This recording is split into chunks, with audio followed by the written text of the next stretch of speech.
Hello tout le monde, j'espère que vous allez bien. Je vous retrouve à nouveau du côté d'Aigle où nous allons, comme vous pouvez le voir dans le petit écran en bas à gauche, découvrir la deuxième étape du Tour de Romandie féminin entre Romont et Torgon, comme si nous étions dans la course. Toutes les images de la télévision suisse ont été calées pour correspondre quasiment au mètre près à mes images. Durant cette montée, nous avons eu la chance de ne pas être tout seuls, et oui, beaucoup de cyclistes effectuaient la montée juste avant le passage des professionnels. Tout au long du parcours, un petit groupe s'est formé et dans le final, un jeune cycliste du vélo club Excelsior de Martigny, qui sent aussi bien la course que les professionnels, va attaquer exactement à l'endroit où la bagarre a commencé pour les coureuses du peloton professionnel du Tour de Romandie. Est-ce que j'arriverai à le suivre? Ce n'est pas si sûr. Vous allez pouvoir découvrir tout cela avec mes commentaires. Pour l'heure, nous sommes toujours dans la plaine, en face de nous la montée de Torgon avec une petite mise en jambe avec ses deux petits ponts avant d'affronter les premières pentes de cette montée d'environ 12,8 km jusqu'à l'arrivée pour une pente moyenne à 6,8%. Comme il y a 3 petites descentes sur le parcours, cela fait forcément chuter la pente moyenne, tout comme les 25 virages que compte cette montée. Il y a tout de même des passages à 12% quasiment au sommet de la montée et c'est souvent là que se profilent les mouvements de course. Pour l'heure, nous nous rapprochons de Viona alors que devant le peloton, une échappée s'est formée avec 3 coureuses, Anna Schalker, Amber Cruek et Silvia Persico. Nous sommes bien entendu retournés dans le peloton, ne parvenant pas à les suivre.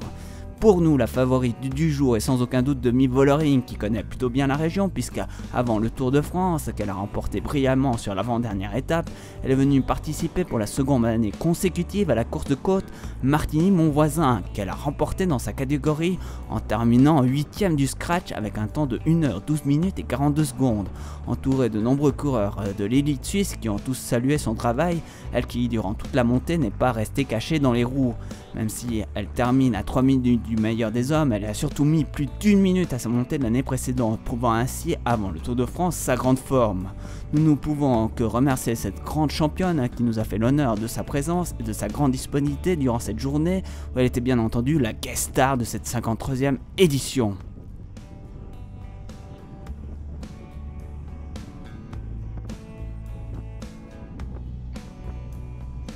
Pour l'heure, j'arrive enfin dans les premières rampes de cette montée en compagnie du peloton principal. Il ne vaut mieux pas trop s'enflammer, comme je l'ai dit précédemment, la pente moyenne est à 6,8%, mais dès le départ, nous sommes plutôt dans du 8 à 9%.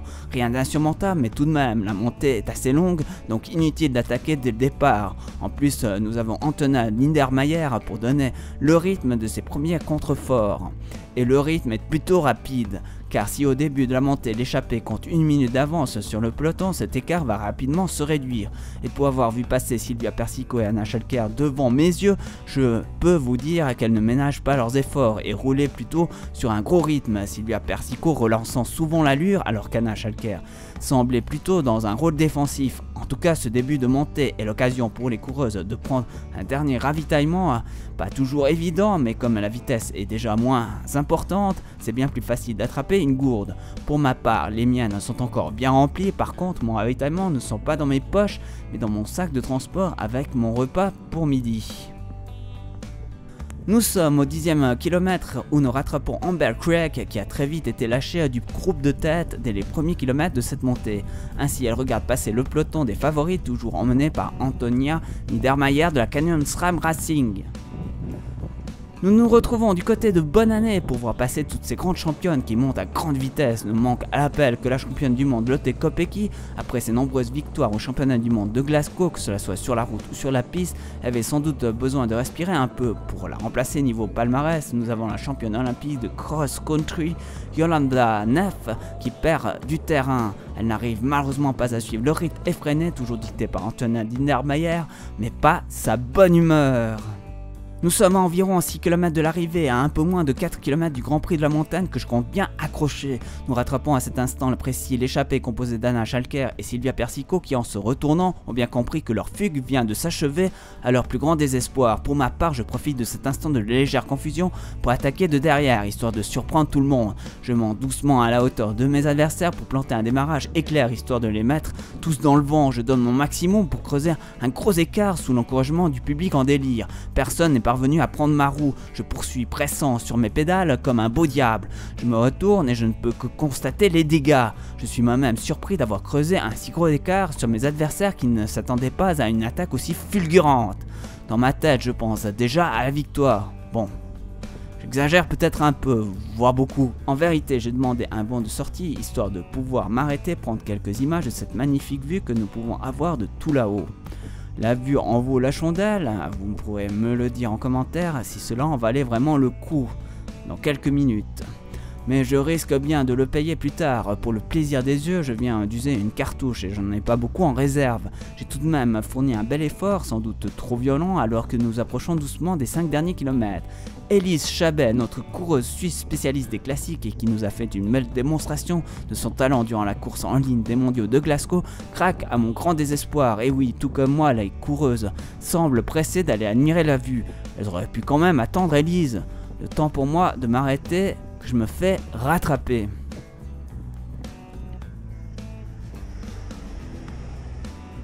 Nous arrivons au bout de cette montée où Juliette Labouze a attaqué juste avant la descente, histoire de mettre le bazar. Juliette Labouze va sans doute commettre une petite erreur en laissant passer dans la descente demi-Vollering et les autres dans un point clé de la course. Pour ma part, je commets la même erreur, laissant filer devant moi les meilleurs coureurs et je réalise bien vite ma faute.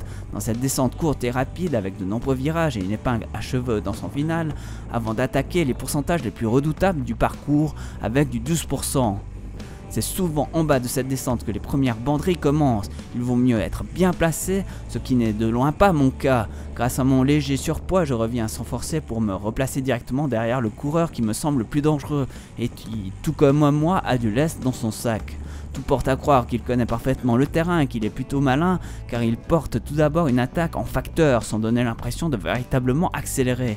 Je me dis sur le coup qu'il a gardé plus de vitesse que moi à la sortie du virage. Le temps pour moi de comprendre qu'il vient de mettre les watts, j'ai déjà quelques mètres de retard. Pour bien planter le clou, il porte une seconde grosse accélération en danseuse, histoire de me faire comprendre que c'était terminé pour moi. Je suis obligé de m'employer usant à une nouvelle cartouche. Je n'ai pas d'autre choix que de monter à sa hauteur, lui montrant ma présence pour lui passer devant et sournoisement ralentir le rythme tout en semant le doute. Demi de son côté en a fait de même, en accélérant le rythme dans ce passage difficile sans pour autant porter une véritable attaque. Seulement Katarzyna Niewiadoma, Juliette Labouze et Marlène Reusser sont parvenues à la suivre. Elle va ainsi mener bon train, tout comme mon jeune adversaire qui reprend son rythme, alors que nous atteignons le panneau indiquant que nous sommes exactement à 1 km du Grand Prix de la montagne. Demi semble au premier abord travailler pour Marlène Reusser. La championne de Suisse tient sa roue quand subitement elle décroche dans ce passage très difficile. Marlène n'est pas encore une pure grimpeuse, mais elle s'améliore d'année en année dans ce secteur de course. Si elle se bonifie en montagne, forcément elle risque de perdre de sa superbe en contre-la-montre. Cela ne la dérangerait pas pour autant, elle qui préfère se tirer la bourre avec ses copines que de devoir se battre seule contre le chronomètre. Elle lui reste tout de même une grosse marge de progression dans ce secteur. Pourquoi pas dans un avenir proche sera-t-elle capable de remporter une étape de montagne? Seul l'avenir nous le dira. Mais même Juliette Labouze, qui a terminé de deuxième du Giro Donné 2023 juste derrière l'intouchable Annemiek van Vleuten, désormais retraitée, décroche à son tour alors que nous traversons l'espace Élise Chabet, dont le bitume porte son nom laissé par ses supporters. Il est certain que cela lui donnera la niaque pour terminer cette difficile montée. Il ne reste plus que ce jeune coureur du vélo club Excelsior et moi, tout comme demi-Vollering et Katarzyna Niewiadoma. La course dans la course. Pour ma part, je suis content d'arriver à tenir sa roue, même si par moments je suis tout proche de céder, alors qu'il nous reste encore 3 km avant l'arrivée. Pour Katarzyna Niewiadoma, elle qui a terminé 3ème du Tour de France, dans le même temps que Kopecky, alors qu'elle était 2ème du général avant la dernière étape, un contre-la-montre qui ne lui a pas souri. Elle aimerait bien pouvoir à nouveau lever les bras, elle qui n'a plus décroché de victoire depuis 2019. Elle est devenue la Polydor féminine. Dans le final de cette montée, elle va prendre les choses en main, à moins que ce soit Demi qui la laisse travailler. Il ne faut pas oublier que demi-Vollering était souffrante la semaine dernière et que, de ce fait, elle ne soit pas au top de sa forme. En tout cas, c'est ce que doit espérer Katarzyna. Pour ma part, mon jeune compagnon de course ne ménage pas ses efforts pour tenter de me décrocher. En bon grimpeur, il effectue quelques petites accélérations en danseuse, histoire de me tester tout en gardant un rythme soutenu. Dans ce virage, il n'a pas peur de prendre à la corde, preuve qu'il lui reste encore beaucoup de force. Quant à moi, j'élargis un peu plus, sans aucun doute, un aveu de faiblesse de ma part. Pour autant, je ne lâche rien. Que cela soit Demi ou Katarzyna, toutes deux ont suivi une ligne moins directe. Nous sommes tout proches du Grand Prix de la montagne, nous apercevons le panneau des 250 derniers mètres au loin. J'ai l'impression que cela fait déjà un bon bout de temps que nous avons franchi celui des 500. Nous sommes arrivés dans le village de Torgon, nous ne sommes plus qu'à environ 100 mètres du Grand Prix de la montagne. À ce moment, je n'ai pas la moindre idée d'où est-ce qu'il se trouve exactement. Si Demi et Katarzyna ne semblent de loin pas intéressés par cet objectif, pour notre part c'est notre ligne d'arrivée, car il n'est pas certain que la ligne d'arrivée nous soit encore accessible. C'est pourquoi nous allons tout donner, mais qui va attaquer le premier? Je reste à sa hauteur cherchant au loin ce Grand Prix de la montagne qui me semble interminable. Nous n'avons pas ralenti le rythme depuis le panneau nous indiquant le dernier kilomètre. Tout gentiment, il accélère la musique quelques mètres avant d'aborder le virage. Il est certain que le Grand Prix de la montagne n'est plus très loin, il doit rester tout juste 50 mètres. Alors que nous rentrons dans le virage, il redonne un petit coup d'accélérateur. À ce moment-là, je ralentis pour me déporter légèrement sur la droite, m'estimant un peu trop à l'intérieur du virage. L'air de rien et en toute décontraction, il salue d'un de ses jeunes amis cyclistes. Bien mieux placé que moi, il aperçoit en premier la ligne d'arrivée du Grand Prix de la montagne et attaque directement. Le temps pour moi de voir enfin ce panneau de la délivrance et de réagir, il est déjà pratiquement trop tard. Je donne tout ce qu'il me reste pour revenir dans un effort presque désespéré. Il me bat avec une bonne roue d'avance, il faut dire qu'il a parfaitement bien joué son coup. Je ne peux que lui tirer mon chapeau, bravo à lui, et cette victoire, il l'a bien méritée. Après ce sprint, nous reprenons notre souffle, pour autant, la course n'est de loin pas terminée.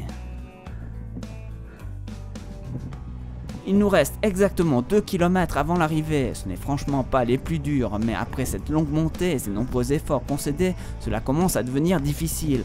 Heureusement, nous avons droit à un petit repleur en légère descente et cela fait plutôt du bien.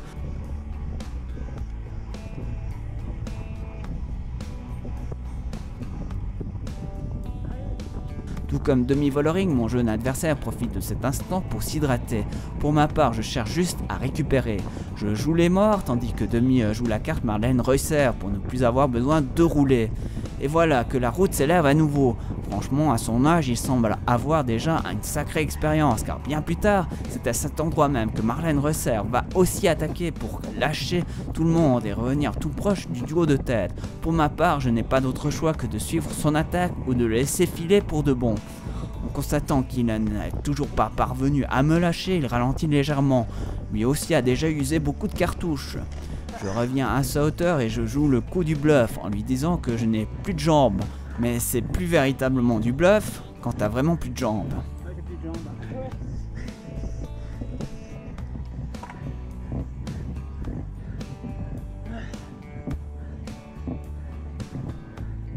Nous voilà au dernier kilomètre, il porte une nouvelle attaque et creuse un léger écart. Je ne m'inquiète pas, le final je l'ai déjà fait face à Roglic et j'avais presque failli le battre.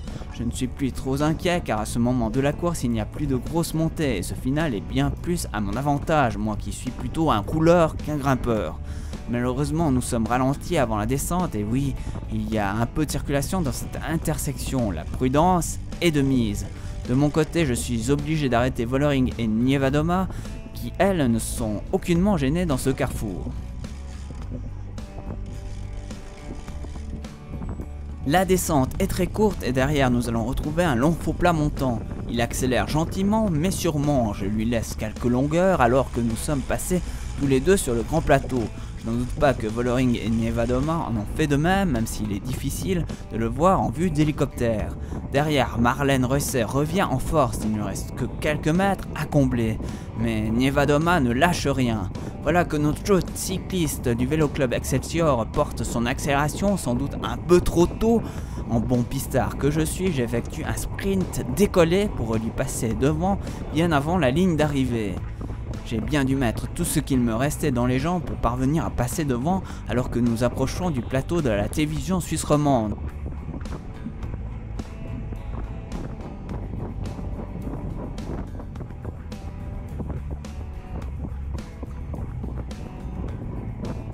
N'ayant pas de repère, j'avais l'impression que l'arrivée se trouvait dans le coin, mais il n'en est rien, il nous reste une petite remontée que je franchis facilement dans mon élan. Demi Vollering, quant à elle, porte son attaque dans ce dernier bout de montée, la ligne d'arrivée est quelques mètres derrière. Malheureusement pour nous, elle est encombrée. Nous n'avons pas d'autre choix que de ralentir, alors que Demi accélère pour déposer Nevadoma dans ses derniers mètres.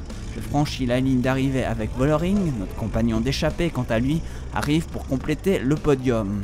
Je le remercie pour tous ses efforts et de s'être pris au jeu, ce qui m'aura permis de rendre cette montée plus intéressante.